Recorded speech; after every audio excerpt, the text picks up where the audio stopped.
àmì Ọ̀túnba Bolaji Amusan Mr. láti jẹ́ẹ̀fì gbogbo wa pátá ló bẹ́ẹ̀ dúpẹ́ nínú ẹgbẹ́ Tapan òkú oríire. Happy birthday to you ààrẹ gbogbogbò fún ẹgbẹ́ Tapan káàkiri àgbáyé lágbára Ọlọ́run ọba kórìmájọ ọ̀kanjúkú láyé. Ó ti sọdún èyí náà nù orí ló gbàgbé tó fi jọba lu dárò bàbá mi orí ló gbàlùkò tó fi jọba òde kòsò.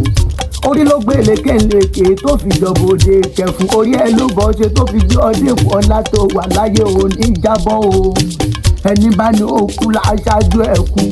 ẹ̀ṣọ́ kò yí ilẹ̀ ọmọ àgbọ̀n yùnyàn bí lólùbá mi olóòtú ẹ̀gìn malérí ikú kogun mo tàkàkà mo gbáriwo ọ̀fun yọ̀yọ̀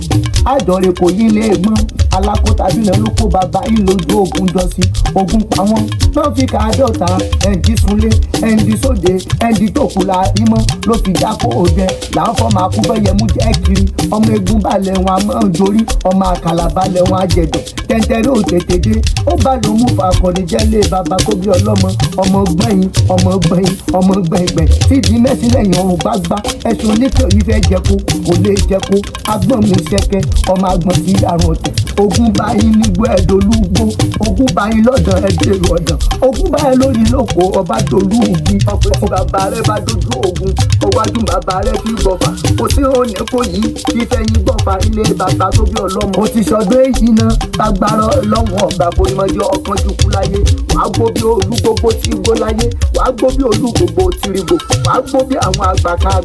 wọ́n fọmọ Sunday sọ̀rùn níjọ́sí ayúlọ ayúbọn lọ́wọ́ yẹnu àtẹ̀pẹ́ lẹ́sẹ̀ tẹ̀nà lọ́dún orógbó àgbó lọ́dún òbí àgórí àtẹ bàbá mi Ọ̀túnba Bolaji Amusan Mr. láti long life and prosperity ààrẹ gbogbogbò fún ẹgbẹ́ Tapan káàkiri àgbáyé kórìmọ́jọ ọ̀kanjúkú láyé.